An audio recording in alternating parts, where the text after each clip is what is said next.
మార్గమేమిటో చూపే సాక్షి, ఉన్నతున్నట్టు చూపే సాక్షి, సత్య సాక్షి, ఉన్నతున్నట్టు చూపే సాక్షి, సత్య సాక్షి, సత్య సాక్షి, సత్య సాక్షి, సత్య సాక్షి, సత్య సాక్షి.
పాపదాస్యము శాపములోనయుండగా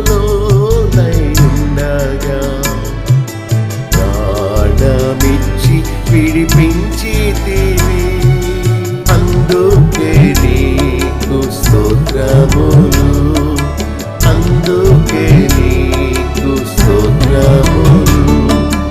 నేను ఘోర పాపినయుండగా ప్రభు నన్ను రక్షించేను, నిజ దేవుడెరుగాక అంధుడనయుండగా ప్రభు నన్ను వెలిగించేను.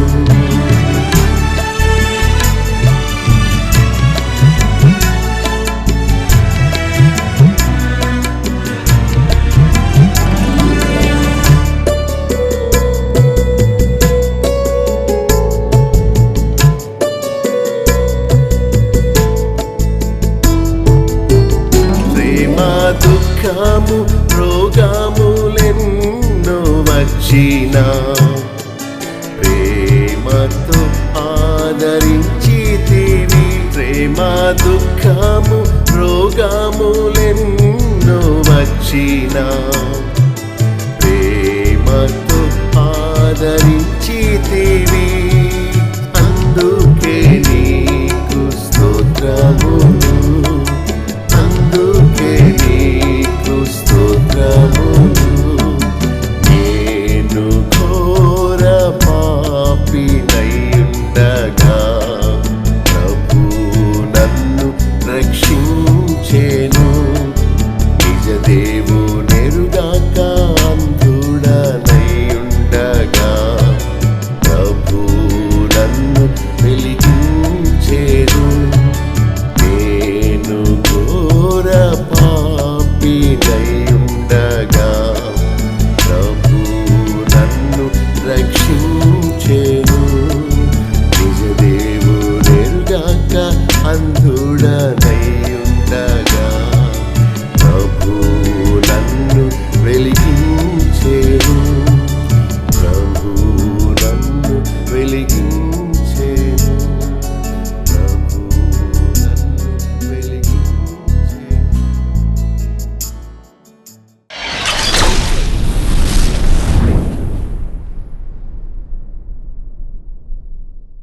హెబ్రీయులకు రాసిన పత్రిక 11:13 నుండి 16 వరకు మార్చి చదువుకుందాం. చూడండి, 13 నుండి 16 వరకు. వీరందరూ ఆ వాగ్దానముల ఫలము అనుభవింపకపోయినను దూరము నుండి చూచి వందనము చేసి తాము భూమి మీద పరదేశమును యాత్రికులమునై ఉన్నామని ఒప్పుకొని విశ్వాసము గలవారై మృతి పొంది వారు ఏ దేశము నుండి వచ్చిరో ఆ దేశమును జ్ఞాపకమందు ఉంచుకొని ఎడల మరల వెలుటకు వారికి వీలు కలిగి ఉండును. సాధారణంగా ఈ వాక్యాన్ని ఎవరైనా చనిపోయినప్పుడు ధ్యానం చేస్తారు. అయితే మనం క్రమముగా వస్తున్నాము గనుక అబ్రహాము శారాలు ఏ విధమైన విశ్వాసాన్ని చూపించారో దాన్ని మనం కొనసాగింపుగా మనము ఈ సందేశాన్ని విందాము. 13 ప్రారంభంలో వీరందరూ అన్నాడు. ఎవరు వీరంతా? హేబెలు, హనోకు, నోవహు, అబ్రహాము, శారా. వీరందరూ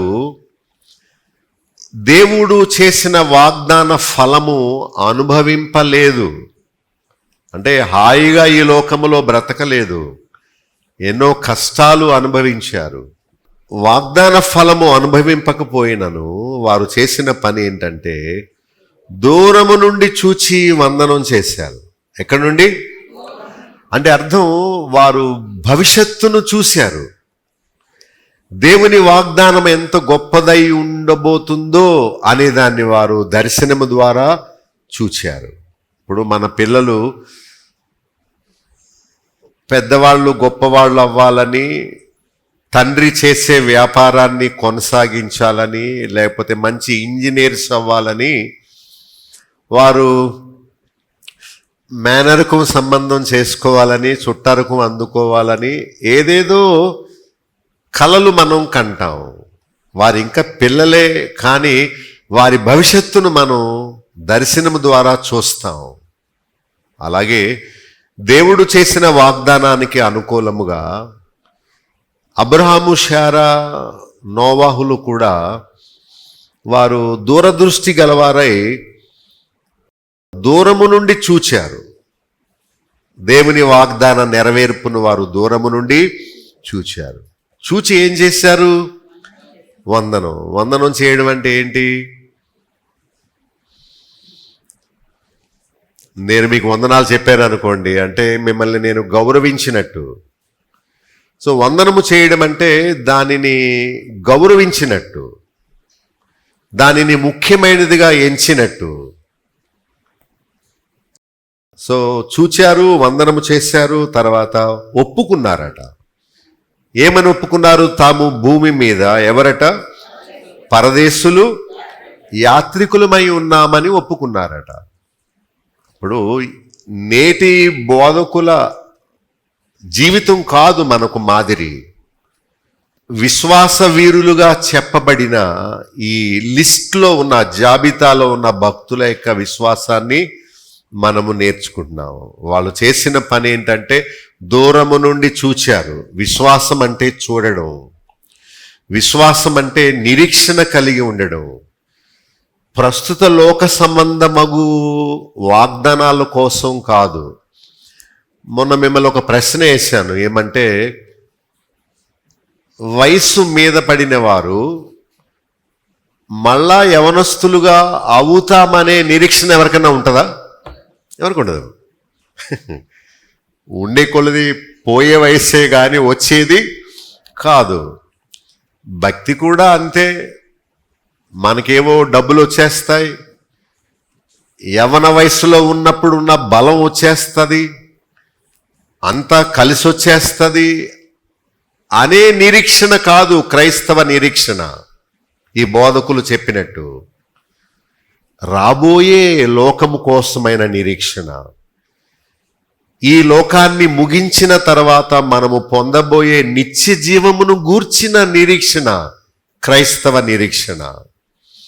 అంతేగాని కలిసి వస్తుందని, డబ్బులు వస్తాయని, వయసు తగ్గిపోద్దని, నూతన బలం వచ్చేస్తుందని, లాటరీ తగులుతుందని, నో.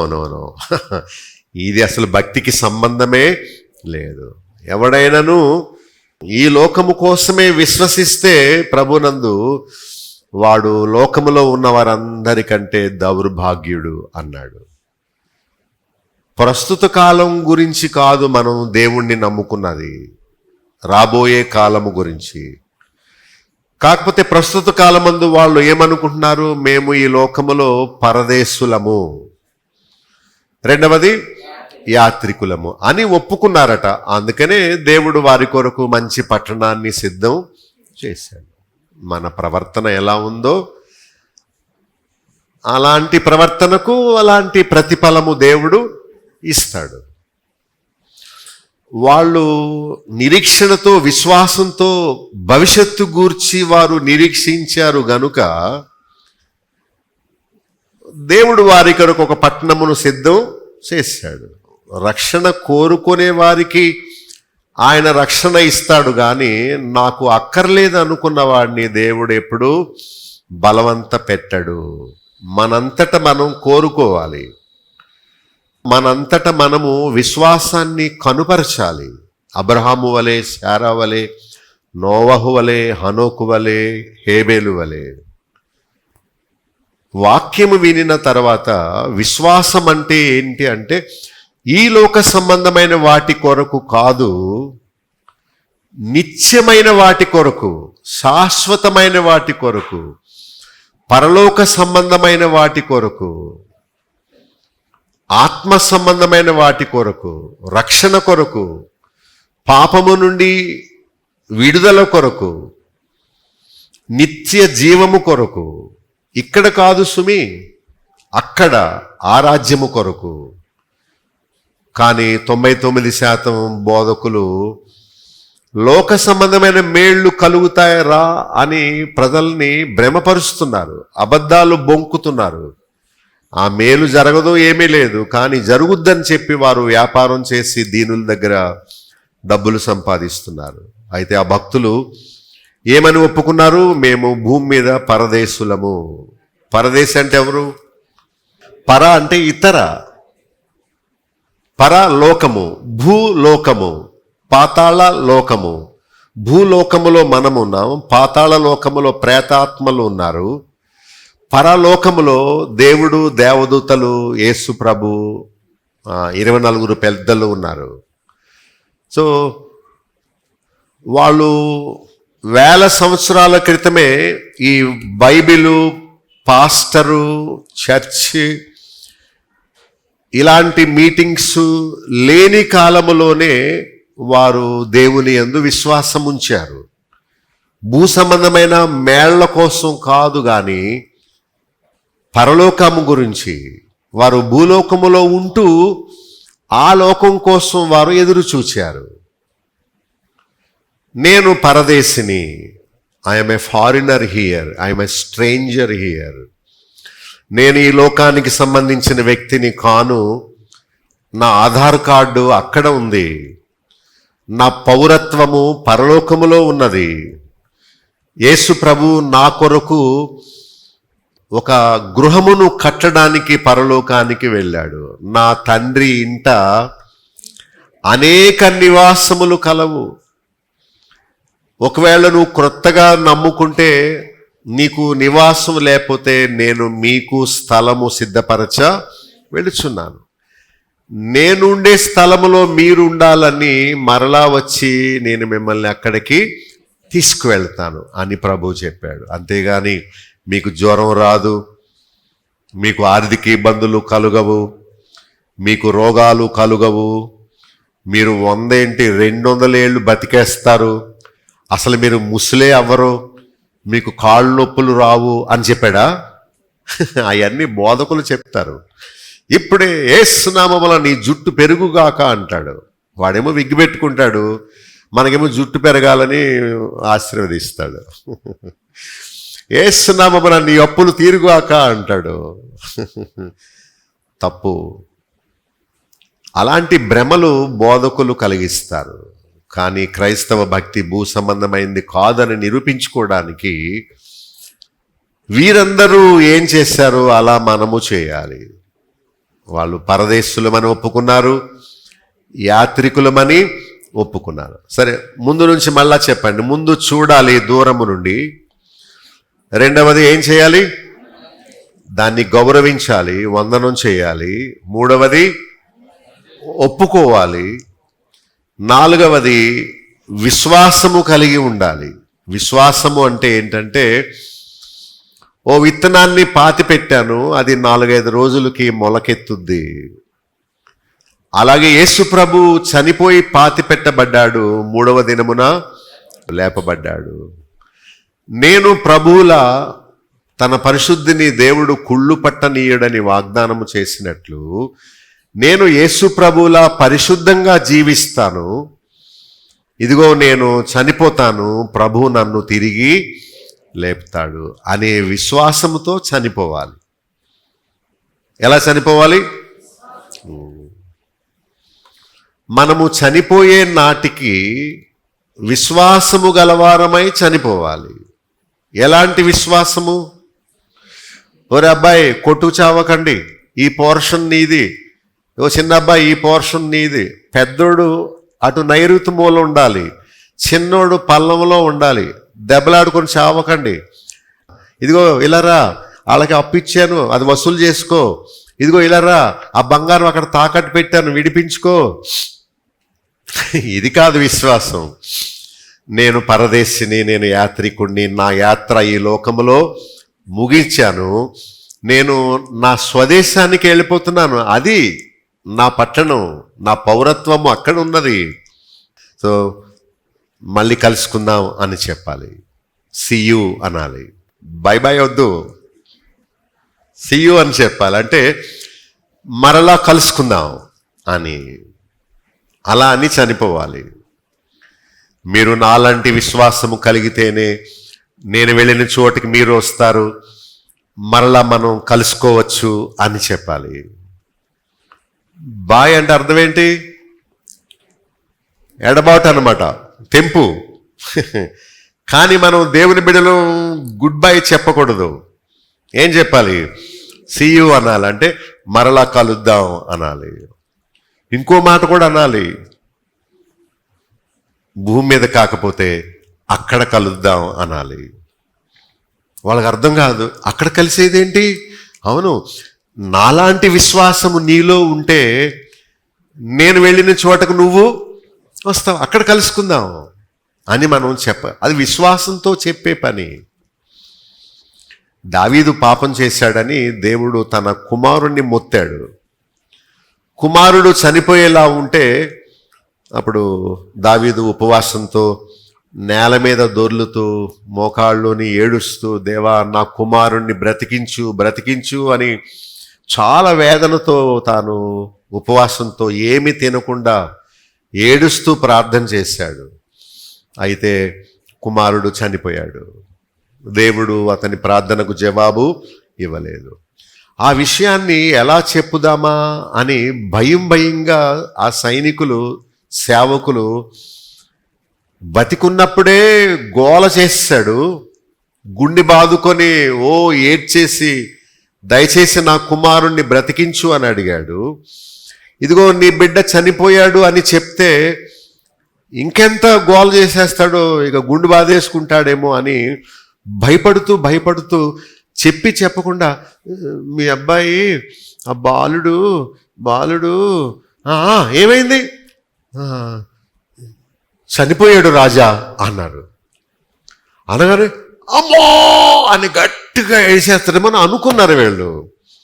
కానీ దావీదు అన్నాడు, అవునా, సరే, నాకు స్నానానికి నీళ్లు పెట్టండి, నాకు భోజనం సిద్ధం చేయండి.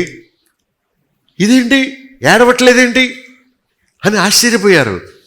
అప్పుడు దావీదు విశ్వాసంతో ఒక మాట చెప్పాడు, అతడు వెళ్ళిపోయాడు, మళ్ళీ ఇక్కడికి రాడు, నేను అతడు వెళ్ళిన చోటికి వెళ్ళాలే గాని అతడు నా చోటికి రాడు అని ఆనాడే 100,000 సంవత్సరాల క్రితమే దావీదు ఈ మాటను పలికాడు. తన ఉద్దేశం ఏంటంటే, నా కుమారుడు చనిపోయి దేవుని సన్నిధిలోకి వెళ్ళాడు, అతన్ని నేను చూడాలంటే నేను వెళ్ళాలి కానీ అతను మళ్ళీ వెనక్కి రాడు. విశ్వాసము, నిరీక్షణ అంటే అదే. మన ప్రియులు ఎవరైనా చనిపోయినప్పుడు మనకు దుఃఖం కలుగుద్ది, ఎడబాటు. కానీ ఒక విశ్వాసము, ఒక నిరీక్షణ మన హృదయంలో ఉంటుంది. ఒకరోజు నేను అతన్ని చూస్తాను, ఒకరోజు మేము దేవుని సన్నిధిలో కలుసుకుంటాము అనే నిరీక్షణతో మనం చనిపోవాలి. మరి చచ్చిపోయే వాళ్ళందరూ ఇలాంటి నిరీక్షణ, విశ్వాసంతో చనిపోతున్నారా? లేదు. ఒక మరణంలో ఆ శవం దగ్గర ఒక వాక్యం చెప్పాను నేను. ఏమనంటే, తాళాలు మనం ఒక చోట భద్రం చేస్తాం, కనబడని స్థలంలో ఒక సీక్రెట్ ప్లేస్లో తాళాలు ఉంచుతాం. తాళాలు కనిపించనంత మాత్రాన అవి పోయాయి అంటామా?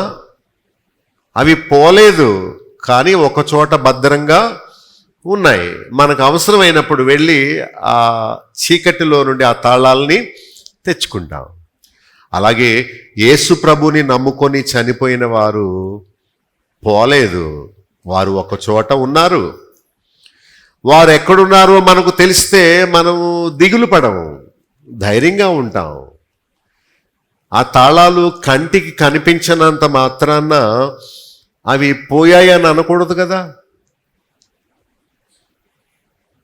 ఇప్పుడు ఎవరైనా చనిపోతే ఏమని చెప్పుకుంటారంటే, ఐ మిస్ యూ అంటారు. ఐ మిస్ యూ అంటే నేను నిన్ను పోగొట్టుకున్నాను అంటారు. యేసు ప్రభు చనిపోయాడని ఐ మిస్ యూ జీసస్ అంటావా? ఎందుకంటే ఆయన మనం మిస్ అవ్వలేదు, ఆయన ఎక్కడున్నాడో మనకు తెలుసు గనుక మనకు విచారము ఉండదు. మరణము అంటే భయపడే వాళ్ళు ఎవరంటే, వాళ్ళు ఎక్కడికి వెళుతున్నారో తెలియనప్పుడు వాళ్ళకి భయం వస్తుంది. విశ్వాసము అంటే ఏంటంటే, నా జీవము దేవుని యందు భద్రపరచబడింది, నేను ఇక్కడ కన్ను మూసానంటే అక్కడ ఆయన సన్నిధిలో కన్ను తెరుస్తాను.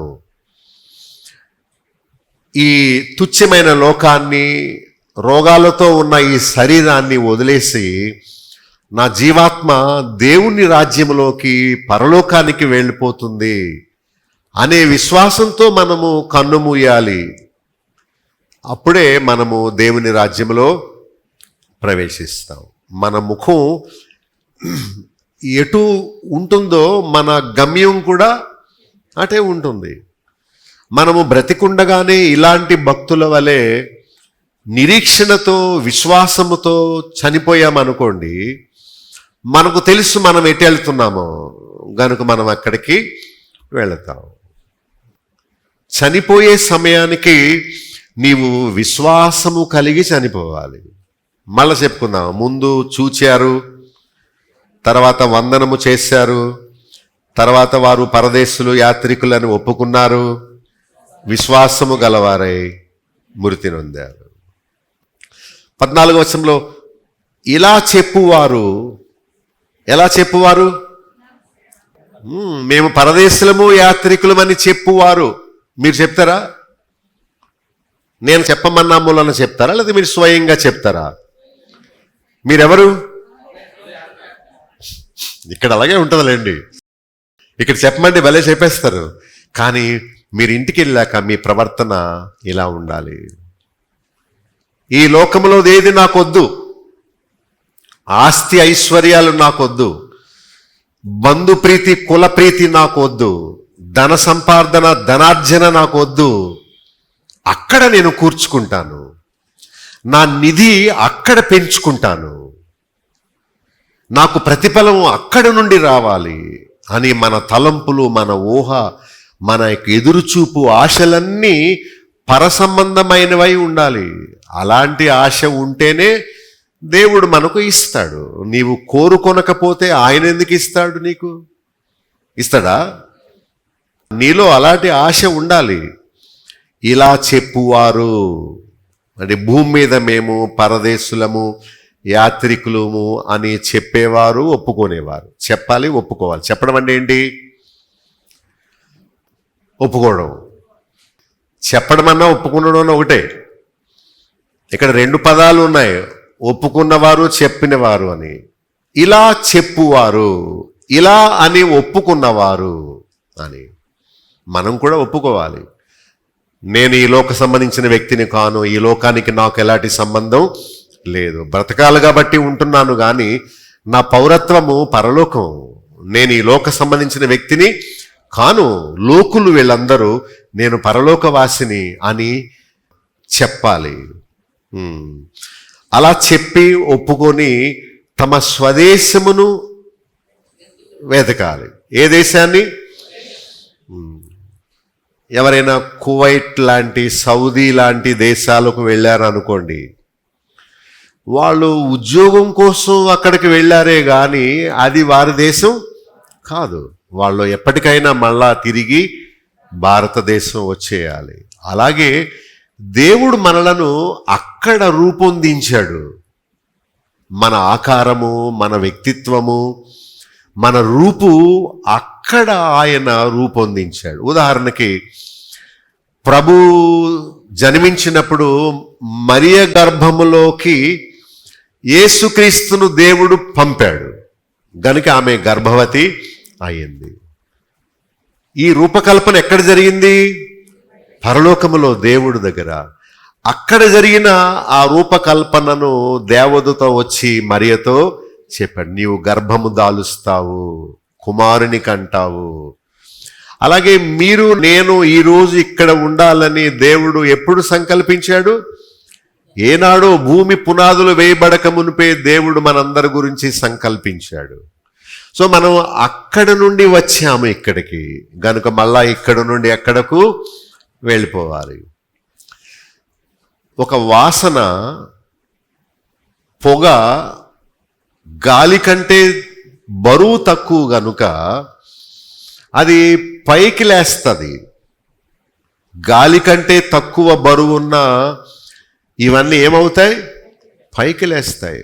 మన మాట కూడా పైకి వెళ్తుంది, అది తక్కువ బరువు గనుక. శబ్దము, ఒక దుర్వాసన కానీ సువాసన కానీ, మీరు కింద పోర్షన్లో ఉన్నప్పుడు అత్తరు స్ప్రే చేశారనుకోండి, ఇంట్లోకి వెళ్ళదు. ఫస్ట్ ఫ్లోర్లో ఉన్న వాళ్ళకి ఏంటి వాసన వస్తుంది?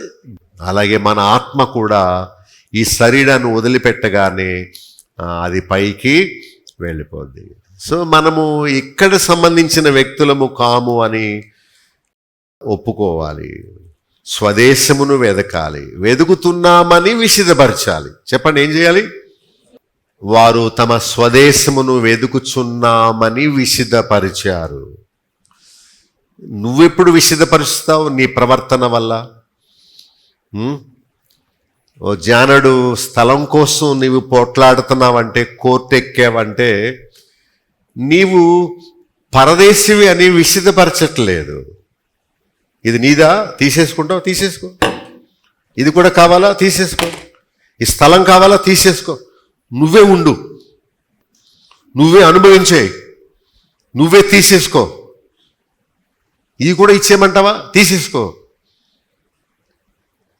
నాకేం వద్దు, నాకు అక్కడ ఆయన రాజ్యాన్ని ఇచ్చాడు, నా పేరు అక్కడ నమోదైంది, నేను పరలోక పౌరత్వాన్ని పొందాను, సిటిజన్షిప్ అంటారు. నాకు ఈ లోక ఆస్తి, ఈ లోక మనుషులతో, ఈ లోక ప్రలోభాలతో నాకే పని లేదు. ఐ బిలాంగ్ టు హెవెన్, నేను ఆయన దగ్గరికి వెళ్ళిపోవాలి అని విశదపరచాలి. మనం ఏం చేయాలి? ఎప్పుడు విశదపరుస్తారు? మన పాటల బుక్ తీయండి, అక్కడ చివరి పాట చూడండి. ప్రకాశమైన ఆశ్చర్య దేశం, ప్రియని దేశము, నా ప్రియ దేశము, పాపరహిత దేశము, ఏ శాపము కనబడదు, నిత్యానందము ఆగని గీతము, ఆకాశమందు హోసన్నా హల్లెలూయా. ప్రకాశమైన ఆశ్చర్య దేశం, ప్రియని దేశము, నా ప్రియ. సూర్య చంద్రులు లేరు కాని చీకటి కనబడదు, దైవ కుమారుడు తేజోమయుడు నిత్యము వెలుగిచ్చును, పగలేప్పుడు ప్రకాశమైన ఆశ్చర్య ప్రియుని దేశము నా. నిజంగా మీ ప్రియ దేశమా? నా ప్రియ దేశం అని పాడుతున్నారు. చివరి చరణం చూడండి. యేసుని రక్తమందు పాపం కడిగిన చేరుదు, ఈ గొప్ప ధన్యత పోగొట్టుకొనువా రెవరును కావలదు, నేడే రమ్ము ప్రకాశమైన ఆశ్చర్య దేశం, ప్రియుని దేశము, ప్రియ దేశము, ప్రియుని దేశము, ప్రియ. మీరు అబద్ధాలు ఆడుతున్నారా, నిజం చెప్తున్నారా? Do you really like that country? నిజంగా మీకు ఆ దేశం ఇష్టమా? ఆ ప్రియుని దేశం, నా ప్రభువు ఉన్న దేశం, నా ప్రియ దేశం అని మీరు చెప్పగలరా? వారు అలాగే తమ స్వదేశమును వెతుకుతున్నారు. ఏం చేస్తున్నారు? తెల్లవారు లేచి మీరేం వెతుకుతున్నారు? బళ్ళెము లాంటి ప్రశ్న మీ గుండెలో దూసుకుపోవాలి. తెల్లవారు లేచి మీరేం వెతుకుతున్నారు? ఆ భక్తుల్లా వెతుకుతున్నారా? 15వ వచనం, వారు ఏ దేశము నుండి వచ్చిరో ఆ దేశాన్ని జ్ఞాపకముంచుకున్నారు. మీకు ఆదివారం ఒక్కరోజే కదా మందిరము, పాస్టర్ గారు, వాక్యం, బైబిల్ గుర్తొస్తుంది. చెప్పండి, ఎప్పుడు మీరు జ్ఞాపకం ఉంచుకున్నారా? మన స్వదేశాన్ని మనం ఎప్పుడు మర్చిపోకూడదు. తిరిగి ఎప్పుడు వెళతామా అని మనం చూడాలి. పెద్ద ఓడ ఎక్కారు అనుకోండి, మీరు ఓడ ఎక్కి ఎక్కడికో వెళ్ళారు అనుకోండి, ఓడ జైల్లో ఉంటుంది. ఎప్పుడు ఆ ముఖాలే చూడాలి, అక్కడక్కడే తిరగాలి. భూమి కనబడదు, మొక్కలు కనబడవు, ఇంకేమీ కనబడదు, ఫోన్ ఉండదు, ఏం ఉండదు. ఇక 200 మంది ఓడలో ఉన్న వాళ్ళు ఒకళ్ళ ముఖాలు ఒకళ్ళు చూసుకోవడం తప్ప ఉండదు. కానీ వాళ్ళందరూ ఎప్పుడు ఏం చూస్తారో తెలుసా? ఎప్పుడు ఒడ్డు కనిపిస్తుందా, ఎప్పుడు నేను ఈ జైలు అనే ఓడలోంచి బయటికి వెళ్ళిపోయి అవి ఇవి కొనుక్కొని చక్కగా నేల మీద ఎప్పుడు బ్రతకాలా అని ఎదురు చూస్తారు. అలాగే ప్రస్తుతం మనం ఉన్న భూమి ఒక ఓడ అనుకోవాలి.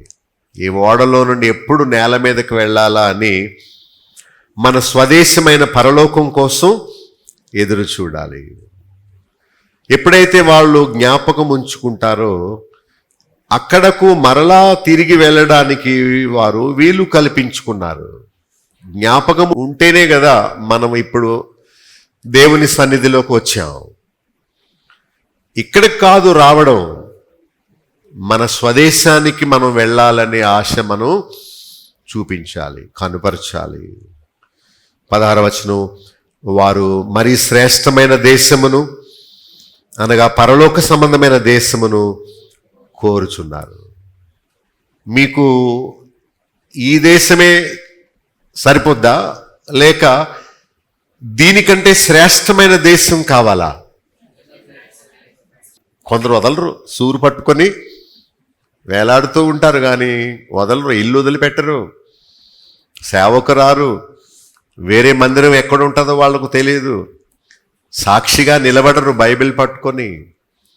వాళ్ళకి ఎంతసేపు మరి ఏంటో తాపత్రయం, డబ్బులు, చీట్లు, ఇంకేముంటాయి, బంగారం, ఆ ఇంటికి ఈ ఇంటికి వెళ్ళడం, వాళ్ళ పేరు మీద ఏమేమి ఉన్నాయో లెక్క పెట్టుకోవడం, ఇదే ఉంటుంది వాళ్ళకి తాపత్రయం అంతా. కానీ మనం ఏం కోరుకోవాలి? మరీ శ్రేష్టమైన దేశాన్ని కోరుకోవాలి. ప్రభు మార్తతో ఏమన్నాడు? మార్తా మార్తా, నువ్వు అనేకమైన వ్యర్థమైన పనులు పెట్టుకుని అనవసరంగా తొందరపడుతున్నావు, కానీ అవసరమైంది ఒక్కటే, మరియా ఉత్తమమైన దాన్ని తన కొరకు ఏర్పరచుకున్నది. నీవు నీ కొరకు ఏమి ఏర్పరచుకున్నావు? చెత్తను ఏర్పరచుకున్నావా, లేక ఉత్తమమైన దాన్ని ఏర్పరచుకున్నావా? నీకోసం పోగు చేసుకున్నది ఏంటి? శాశ్వతమైందా లేక తాత్కాలికమైందా? ఈ భోజనం కోసం నువ్వు ఆరాటపడుతున్నావా లేక జీవాహారం కోసం నువ్వు తపిస్తున్నావా? ఇక్కడ ఎల్లకాలం ఉండిపోయేది కాదని తెలుసు, కానీ ఈ ఇల్లు కట్టుకోవడానికి తాపత్రయపడుతున్నావు, కానీ అక్కడ నీకు ఇల్లు ఉందో లేదో నీకు తెలియదు. చీకటి పడగానే ఎవరింటికి వాళ్ళు వెళ్ళిపోతారు. సో మన జీవితానికి చీకటి పడగానే మన ఇంటికి మనం వెళ్ళిపోవాలి. ఇల్లు ఏం చేస్తారు? ఆ రోడ్డు మీద పడుకుంటారు. నీకు కూడా ఇల్లు సంపాదించుకోకపోతే చెట్టు మీద పుట్ట మీద ఉండాల్సి వస్తుంది. జాగ్రత్త. ప్రభు ఇస్తానంటున్నాడు ఉచితంగా గృహమును. ఈ లోకములో ఇల్లు లేకపోయినా పర్వాలేదు, అద్దింట్లో ఉండు, అబ్రహాములా గుడారాల్లో ఉండు, కానీ ఆ ఇంటిని మనం సంపాదించుకోవాలంటే కోరుకోవాలి. మరీ శ్రేష్టమైన దేశము, పరలోక సంబంధమైన దేశమును వారు కోరినట్లు మనం కూడా, అప్పుడు అందుచేత దేవుడు వారి దేవుడినని అనిపించుకోవడానికి వారిని గూర్చి సిగ్గుపడడు. నీవు కోరుకుంటే నీ గురించి సిగ్గుపడడు, కానీ ఇంకోటి చేస్తాడు. ఏంటి? అలా కోరిన వారి కొరకు ఆయన ఒక పట్టణమును సిద్ధపరిచాడు. నువ్వు కోరుకుంటే దేవుడు ఈరోజు నీకు ఇస్తాడు. నాకు శాశ్వతమైంది వద్దండి, నాకు తాత్కాలికమైందే కావాలంటే అది కూడా ఇస్తాడు. నీ ఇష్టం. ఇల్లు కట్టుకోవడం తప్పు కాదు. ఏదో ఒక పని చేసుకొని డబ్బులు సంపాదించుకొని కుటుంబాన్ని పోషించుకోవడం తప్పు కాదు, చెయ్యాలి. కానీ మన మనస్సులు వాటి మీద పెట్టుకోకూడదు. మన గురి, మన విశ్వాసము, మన నిరీక్షణ భూ సంబంధమైన వాటి మీద మనం పెట్టుకోకూడదు. మీరు క్రీస్తుతో కూడా లేపబడిన వారైతే పైనున్న వాటిని వెదకండి, అక్కడ యేసుక్రీస్తు దేవుని కుడిపార్శ్వమున ఉన్నాడు.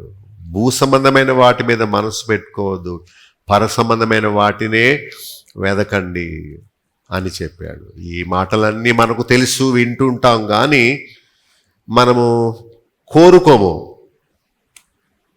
మనం కోరుకోకపోతే మనకు అది దక్కదు. మనం ఏం కోరుకుంటామో దాన్నే వెతుకుతాం.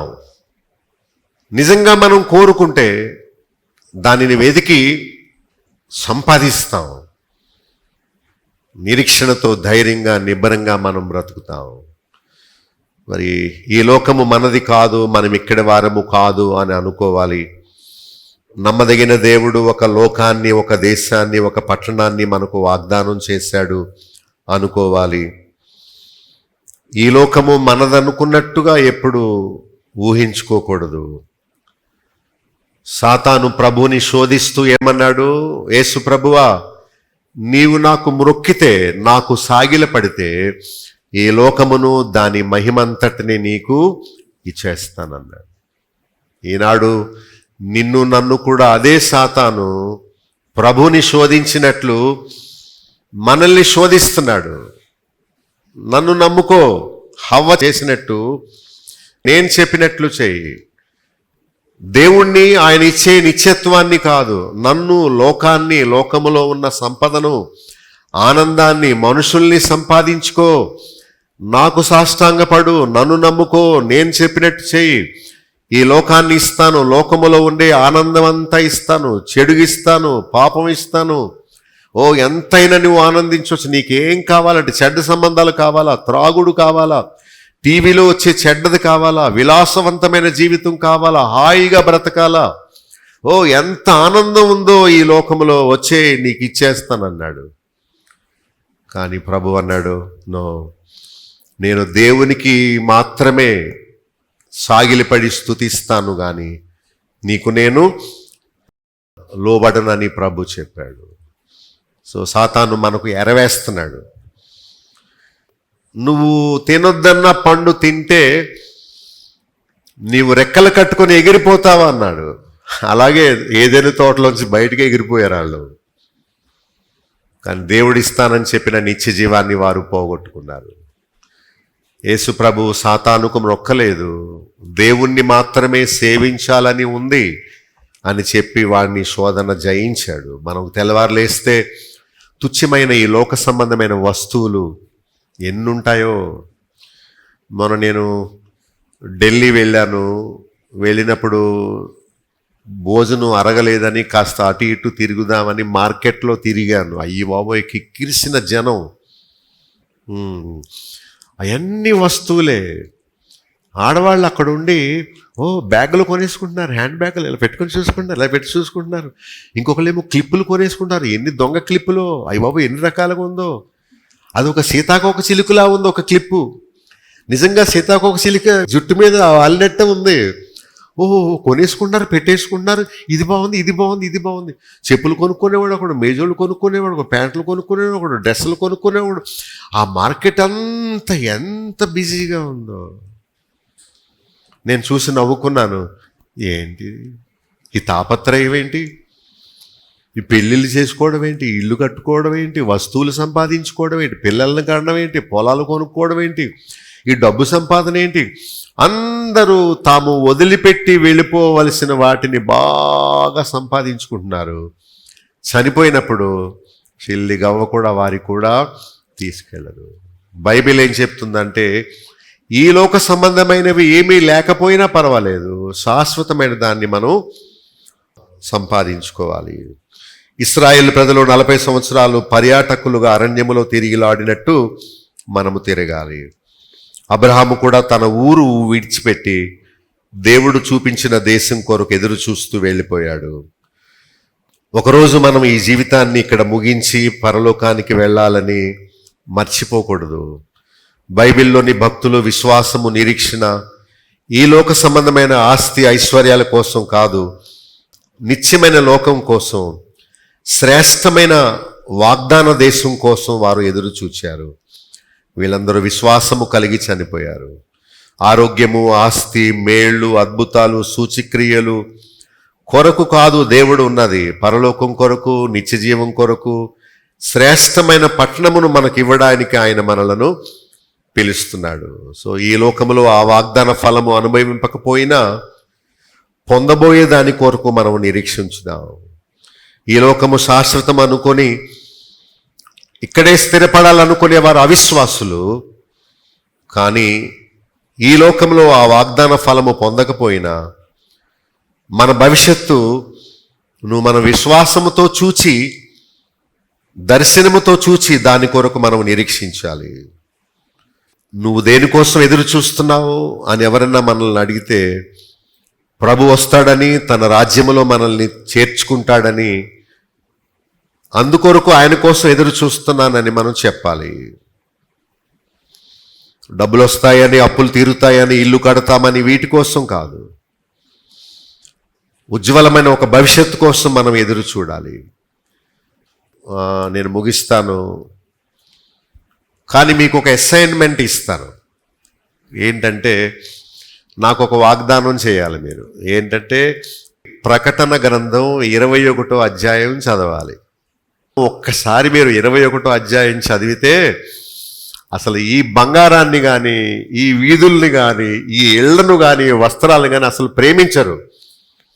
అవి బంగారు వీధులు, ముత్యాలతో, పర్ల్స్తో నిర్మించిన ఆ దేశం, ఆ పట్టణము, దేవుడు శిల్పి, నిర్మాణకుడై ఉన్న ఆ పట్టణం కోసం ఆయన ఎదురు చూచారు. మనమేంటి తుచ్చమైన లోకం కోసం, పాపం కోసం, తిండి కోసం, డబ్బుల కోసం, బట్టల కోసం ఇక్కడే ఉండిపోవాలని అనుకుంటున్నాం. ఈ లోకం మీద మనకు వైరాగ్యం వచ్చేయాలి.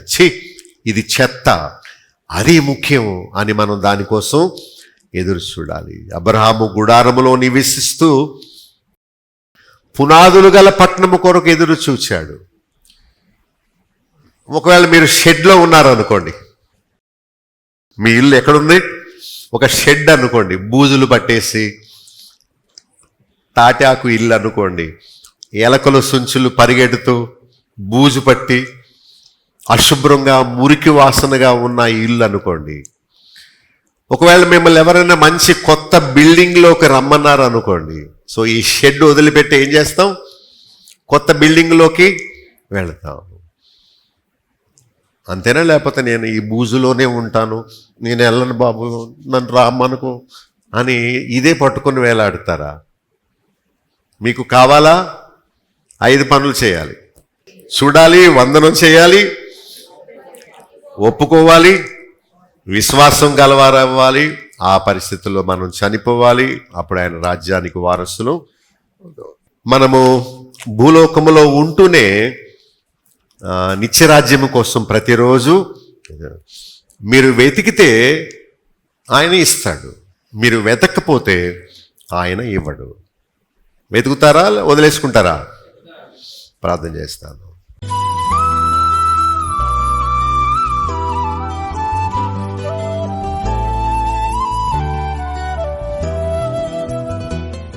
నమ్మకమైన తండ్రి, మాకైతే ఉన్నతమైన అనుభవాన్ని నేర్పినందుకు స్తోత్రాలు. అబ్రహాము, శారా, నోవాహు, హనోకు, హేబేలు వంటి భక్తులు ఎలా ఆ దినాల్లోనే విశ్వాసం ఉంచి ఫలము అనుభవింపకపోయినా నిరీక్షణ కలిగి చనిపోయి నీ నిత్యత్వములోకి ఎలా వెళ్ళారో మేము కూడా అలాంటి విశ్వాసముతో చనిపోవడానికి మాకు సహాయం చేయండి.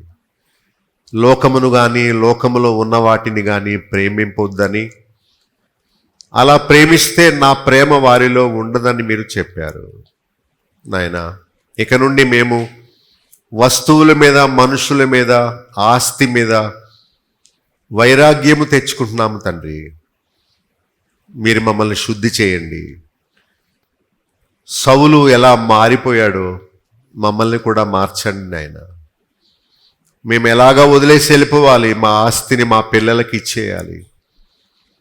అదే సమయంలో మా మనస్సు, మా నిరీక్షణ, మా విశ్వాసము భూ సంబంధమైన వాటి మీద పెట్టుకోక నిత్యము మేము ఉండబోయే ఆ రాజ్యం కొరకు భక్తుల వలె ఎదురు చూచే విశ్వాసం మాలో ఇవ్వండి.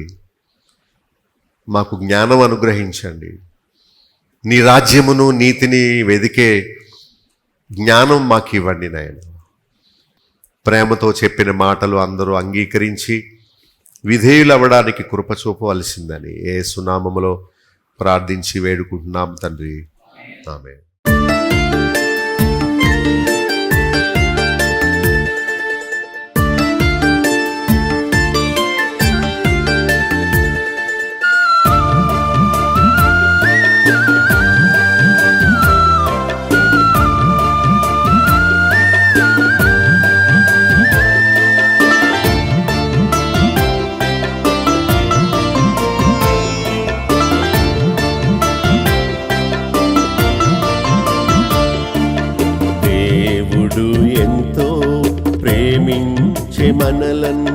దేవుడు ఎంతో ప్రేమించే మనలన్ క్రీస్తును పంపేను భువికే, క్రీస్తును పంపేను భువికే. నశించుచున్న మానవులను ప్రోవా, నశించుచున్న మానవులను ప్రోవా, నిత్య జీవాము నీవా. దేవుడు ఎంతో ప్రేమించే మనలన్, దేవుడు ఎంతో ప్రేమించే మనలన్ క్రీస్తును పంపేను భువికే, క్రీస్తును పంపేను భువికే.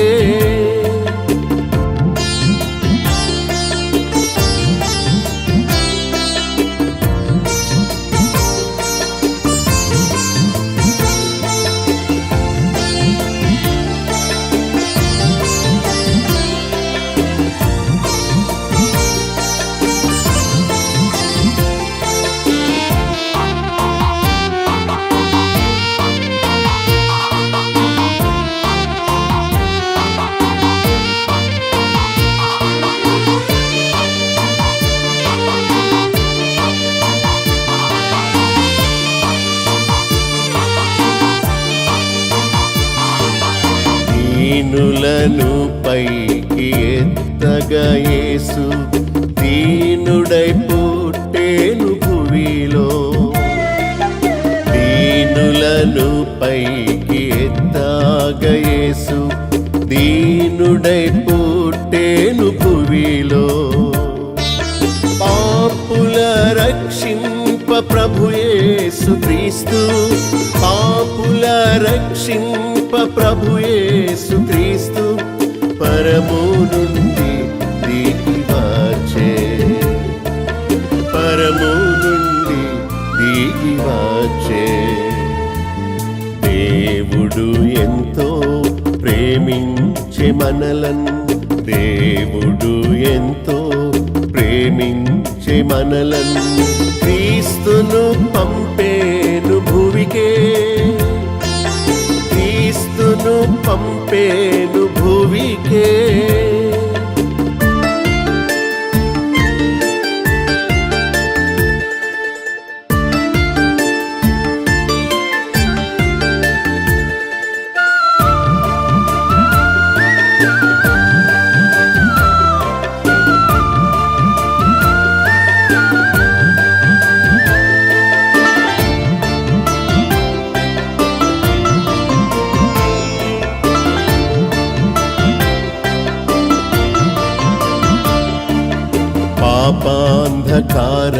పాపాంధకారంబులోనున్న మనకు జీవపు వెలుగివవచ్చే, పాపాంధకారంబులోనున్న మనకు జీవపు వెలుగివవచ్చే. పాపుల రక్షింప ప్రభు యేసు క్రీస్తు, పాపుల రక్షింప ప్రభు యేసు క్రీస్తు పరము నుండి దిగి వచ్చే, పరము నుండి దిగి వచ్చే. దేవుడు ఎంతో ప్రేమించే మనలను, దేవుడు ఎంతో ప్రేమించే మనలను క్రీస్తును పంపేను భువికే, క్రీస్తును పంపేను భువికే.